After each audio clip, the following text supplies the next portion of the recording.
Hello guys, Tech and Wolf here. I found this game, Ponyvania Order of Equestria. I've actually been, when they first showed a teaser for it, I was keeping up with it, seeing how they're going with, and they finally released a demo, I believe, like 2 weeks ago. I was on vacation back then, and I really wanted to do a video when the game came out, but I was on vacation, so I finally got my hands on the game, played it a few times, and if you beat the game without dying, you can unlock, well, you beat the first level, there's only a demo. If you can beat the first level without dying, you can unlock a bunch of new abilities that you can play around with. There, I believe they were used so you can just test out the new abilities that will be coming in once the full game gets released. Okay. The game has a multiplayer, 1 or 2 players. You gotta have a USB controller connected to play the multiplayer mode. A gamepad, I believe that's the only way to use it. It supports the DualShock controller or any gamepad. I'm assuming would work, but they've stated that they've only used the developers have only used the DualShock PS2 controller. I happen to have one, but I'm not gonna exactly use it. I've played the game mostly on keyboard, and I like how the keyboard controls are. You can't change them as of right now. I'm sure you can in the future. That's one of the few things that kind of annoys me, but it's not that bad. The controls, once you get used to them, you're used to them. Okay. Now, in this game, you get to create your own character. You get to choose between an Earth, a Pony, a Pegasus, or a Unicorn, depending what you want. And they do have some pre-designed sets. Like if you choose the main of Rarity, you get Rarity, Fluttershy, Pinkie Pie, Twilight, Rainbow Dash, Applejack, and that's it. Yeah, that's it. So you can have you get to have those pre-made if you want to use that. They don't affect the storyline in any way. The game is meant to be played as a original character. It's just something he added in. Now you can choose between a male or a female. And depending on the gender you choose, the type of pony you use, and the different colors for the mane and the body affect your stats, gameplay, and how the game is played. I'm mostly gonna only cover the Unicorn because that's my favorite race. It's the one that I found the easiest way to beat the game with. I'm gonna show you a quick run through on how to beat the game without dying as a Unicorn. I have given my feedback now to ZiggyLungStudios, which is the creator of the game. I'm assuming I guess what they go by, and they've told me that the easiest way that they found to beat it was as an Earth Pony. I think it's a Unicorn. It really is your preference. So my setup that I prefer to go through is a female Unicorn that relies on the blue color for the highest intelligence boost. Depending on the color you choose, could depend on your like the primary stats that get boosted. Red is strength, green is constitution, and blue is intelligence. Female ponies get higher MP, while male ponies get a higher HP pool. So from there, that's how the customizing more or less works. So I usually go with a Unicorn. Main type I prefer is this one. I really don't know. I vary. Alright. So then, you want to make the blue. This is the blue that I make. I believe the stats are, it mainly goes by the most visible color. So if you mix around, I don't know what happens if you mix around. I'm assuming your stats will get a little more mixed around. But if you get like a very dark blue, or even if you get like a light blue, I believe it'll take the fact the color you chose was blue, so it'll mostly affect it in that, like that. Like I beat in the game, I feel like I'm gonna have a decent intelligence. I don't know exactly how much the stats get changed by, but yeah. So, okay, looks good. The difference between the ponies, I should probably say, is that Earth ponies, they rely mostly on the basic attack. Their skills, they have a few skills, not the greatest in power, but they have their usages. But mostly they have a high physical attack power, and they can take the most punishment. Next up, you have the Pegasus. Their unique ability, they can fly, but it's not exactly a free flight. It's more of an infinite, pretty much double jump, I guess.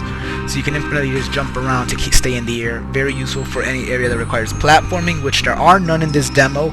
But I'm sure if it's gonna follow Castlevania, which it has kept up, in my opinion, a good way of Castlevania, there's gonna be quite a few platforming parts that are gonna annoy us. The music, fantastic. It's all Castlevania music, and I believe they're gonna only use the Castlevania music for the soundtrack. I'm not too sure, not 100%, but it's mostly Castlevania music.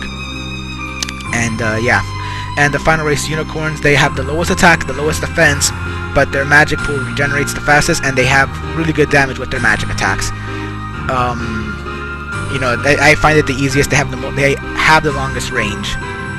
So, something I forgot to mention of the Pegasus ponies, they can attack while moving. They're the only race that can attack while moving. They're meant to be very mobile, and it actually works out a lot nicer. it's useful for getting around and attacking enemies. Alright, so let's get this started. You first start off in, I believe this was supposed to be Cancel Out Castle, where you got summoned to. You first see a guard, and then Luna, who then tells you why you were summoned, or didn't show someone else. So then, unicorns, their basic abilities. You have, your melee attacks have longer range than anybody else. They have telekinesis, so their attacks can go out further. Next up, if you double tap to the right or left and you use the jump button, you have the illusion ability, which hits everybody around you.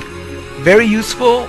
Okay, not as useful because I believe it scales off strength, and if you're building it like I am right here, your strength is nothing, and while trying to pull it off in case of an emergency, it can sometimes you'll do a jump instead, because if you try to do it like if you're facing left and then double tap right, it isn't going to activate. You're going to just do a jump. Yeah, you have to double tap the way you're facing to get it to work out. If not, you got to triple tap it. Okay, and the final another ability you get is levitate, which lets you levitate around. Very useful for I find it very useful when I was first playing the game, to seeing where enemies spawn by flying around. Some enemies will get you in the air if you're not careful, and also for seeing how bosses attack, maybe try to avoid them and scout the sort of see how the area is. And the final ability, which I think is the best ability, is a teleport. You can teleport in all 8 directions. Very useful for getting around and dodging attacks, and you're invincible for the most part while teleporting. There is an issue that if you get hit as you teleport, you will disappear off the screen, and the game will continue going through as if nothing happened, but your character has disappeared, and you can't die, you can't move, you can't do anything. You're just stuck there.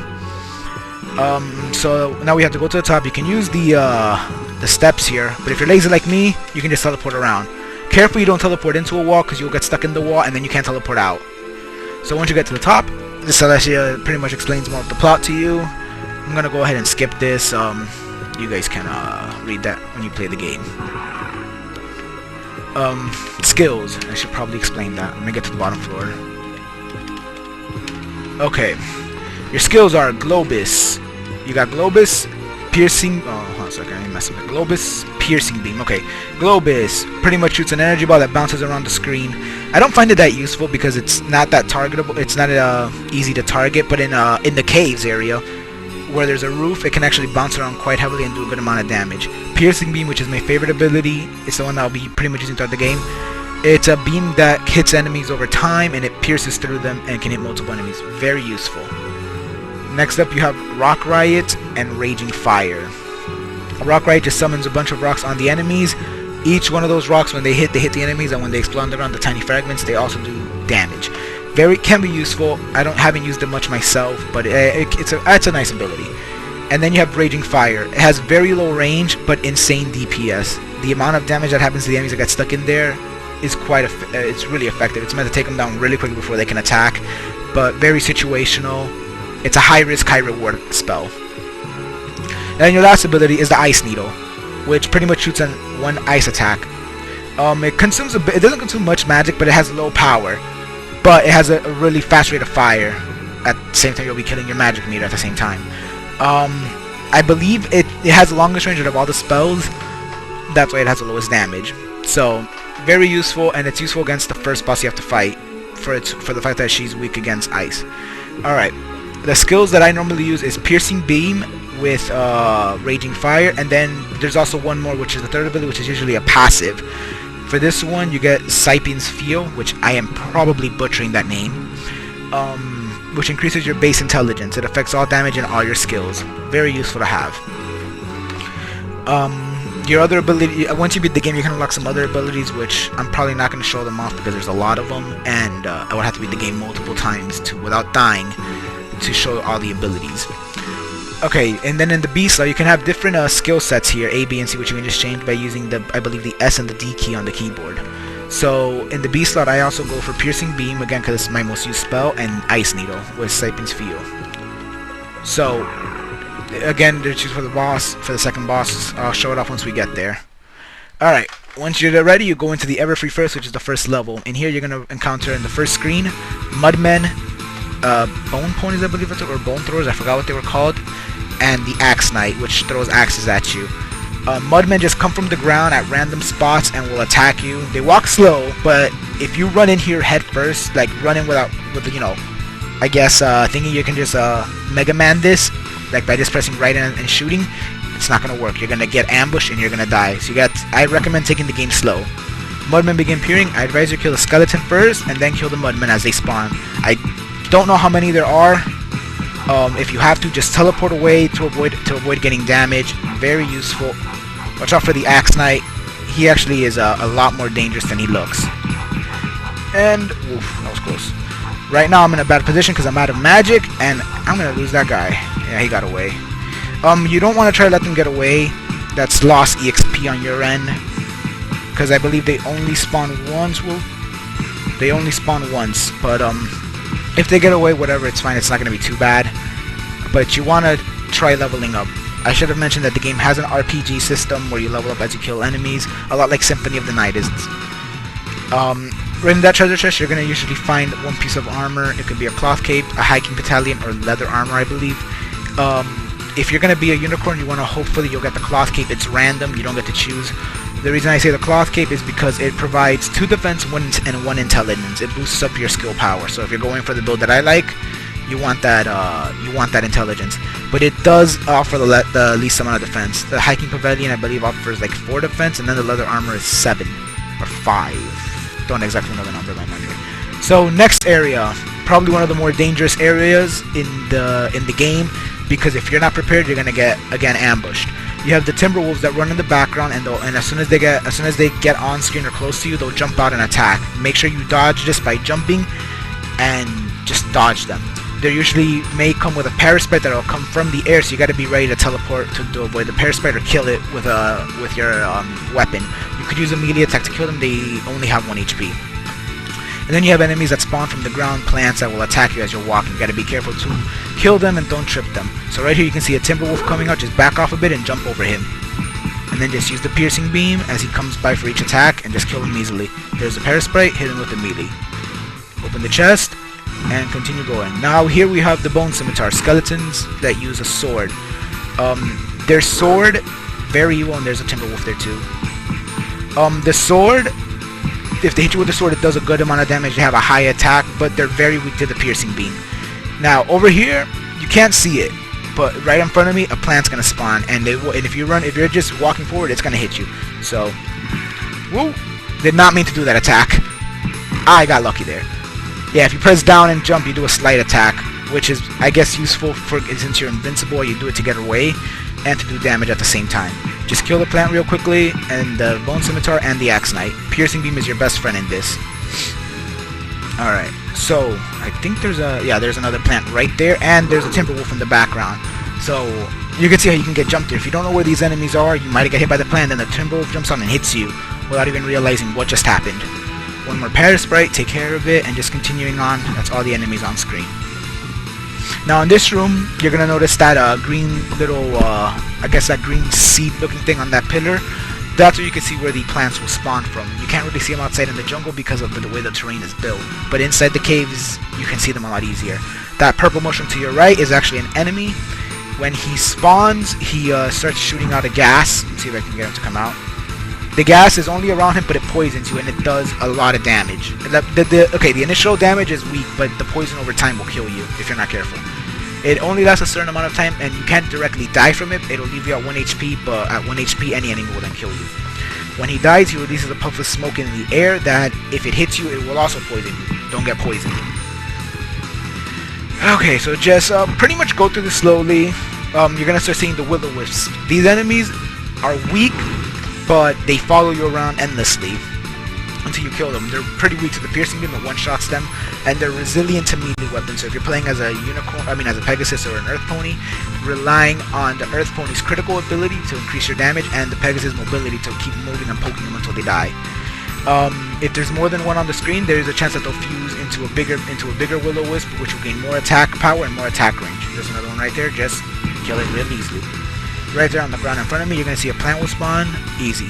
Inside that chest, there's a water of life, which will heal you to 100% HP and MP, and in multiplayer, if your ally dies, it will revive them. So just grab it and then back off immediately so you can kill the Will-O-Wisp, and then go ahead and kill the mushroom that's there.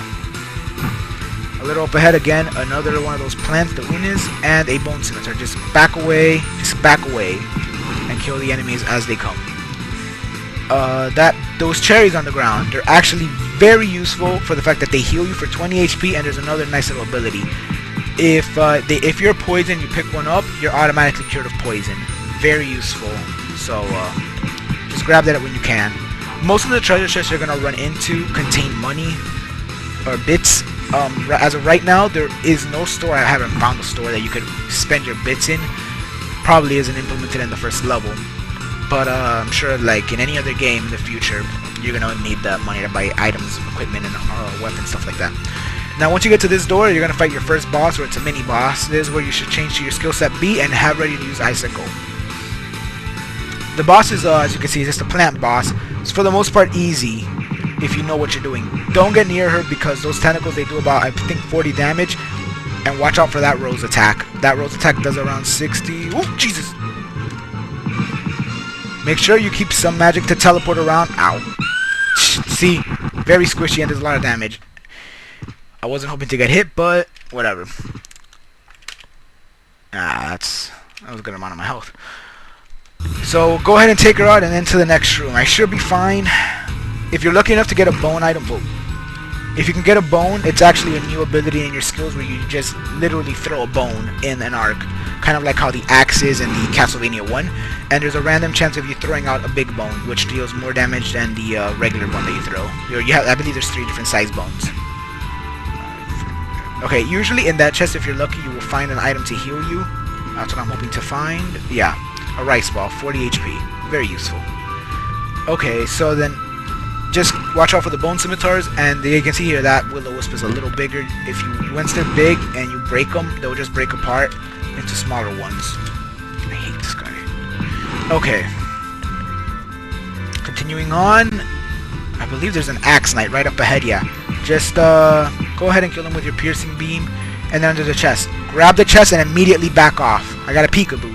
And there, if you're lucky as a unicorn, you'll get the encyclopedia, which is an amazing item that increases your intelligence. It has less attack power than the current staff you have, strength-wise, but it increases your intelligence by a large amount. Now, there was a bone scimitar up there that falls down and attacks you, but I think you ran into my piercing beam and died. Oh well. Now, you're probably wondering why I chose to choose Raging Fire, even though I'm not really using it, and it's for the next screen. Once you go here, you're outside in the snow, and the spell Raging Fire is really good for killing out the Wendigos. There you go, dead. Wendigos will fly around the screen and eventually trap you inside and damage you if you touch them. So the Raging Fire is very useful for killing them. Here's an Axe Knight, just go ahead and kill him with your Piercing Beam, and then another Wendigo should be coming with an Axe Knight. I advise you to first take out the Axe Knight, and then go for the Wendigo. You could use the Piercing Beam to take out the Wendigo, but it doesn't do as much damage as fast, and it costs a lot more mana to kill them. So it's a little way a small way to conserve. And then just dodge that, and there you go. Another Wendigo, again, very easy. Just as they come up, just use a Raging Fire on them, and they're dead. I should probably equip the Peekaboo, so I can. What the Peekaboo does, it lets you see your enemy's health during battle. A good item for starting out to figuring out how weak enemies are and how long it takes to kill them. But in the end, you're gonna probably want to get something better, maybe an emerald if you could find it, which increases your constitution, or they'll probably have more accessories that will have different abilities. Okay, next room. Over here, you're gonna want to immediately get ready to jump. A Wendigo is gonna come from the ground, and if you don't jump, he will hit you. I used the wrong ability and get hit by it. Good job. All right, just kill those 2 Wendigos there, and then kill the skeleton. Okay. Make sure that you wait for this next area. It's going to be the final boss of the first room. I mean, the first level. And make sure your magic is full before you go in, because if it's not, you want to have that magic full. The boss itself isn't too difficult. It's just memorizing how the attacks go. If your magic meter wasn't filled up when you go in here, while you're talking, your magic meter does continuously fill up. So don't worry too bad. As soon as the dialogue ends, you're going to want to shoot out a piercing beam and then get ready to teleport behind her. Or teleport above. I would say teleport up because you might teleport into her if you're not careful. So just hit her and then teleport. Now, she has a range of attacks. She'll shoot feathers out in a weird angle or dive at you. Try your best to avoid them. Avoid the dive at all costs. It does chunks of damage. When she goes to attack, just teleport behind her. And you can usually get a piercing charge if you're quick enough and hit her a few times. So just dodge that and continue waiting it out. Just piercing beam. Once she gets to half HP, there's a good chance that she's gonna start diving at you when she gets there.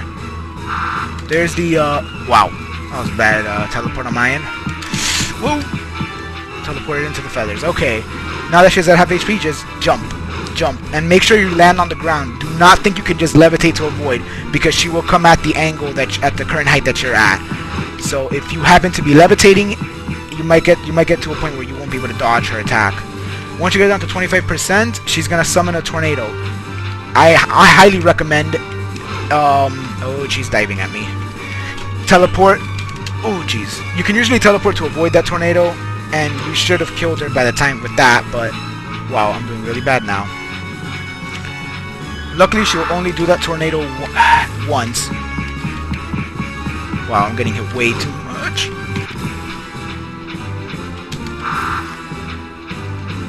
Okay.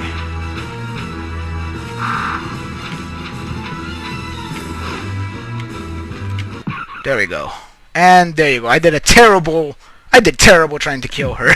I got hit way too many times. Normally when I fight her, I can beat her without getting hit, avoid the tornado, and not teleport into her attacks. Once you beat her, the first element of harmony appears. You grab it, and you beat the game without dying. And then you got a text here that tells you more about the game. Since I didn't die a single time, I can now start the game over with new skills. So let's see these new skills. I'll show off the unicorn abilities since you saw already the skills I already had, so you can sort of see the ton new abilities that you can get. Just quickly do this.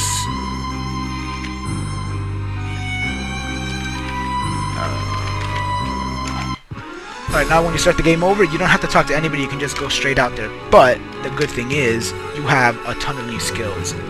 So here are the abilities you had before, but then you have Bolgrando and the Rock Wrecker, and then you have in your passive Fidelis Phoenix, which is pretty much you get a Phoenix that will help you out whenever you do a basic attack. It'll shoot fire. So you can sort of see the attacks. This is, I believe, this one is Volgrando, which is an ice attack which forms and explodes, and then Rock Wrecker, which just shoots a rock in a straight line that damages enemies until it blows up. Next up, you have Fire Blast and Lumianto.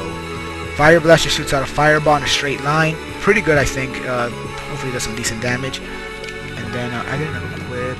Did I equip it? Huh. For some reason that skill isn't working.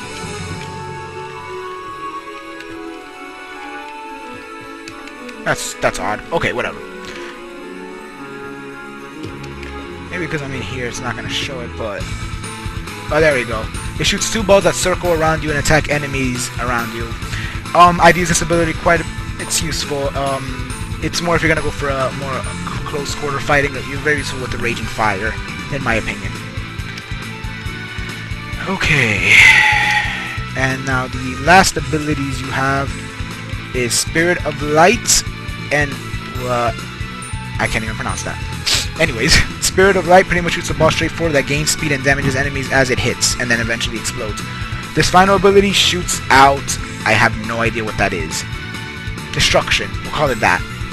So, wow, pretty weak actually.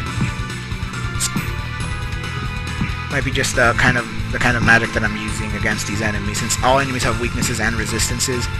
This one seems to be good against the Mudmen, one-shotting them easily.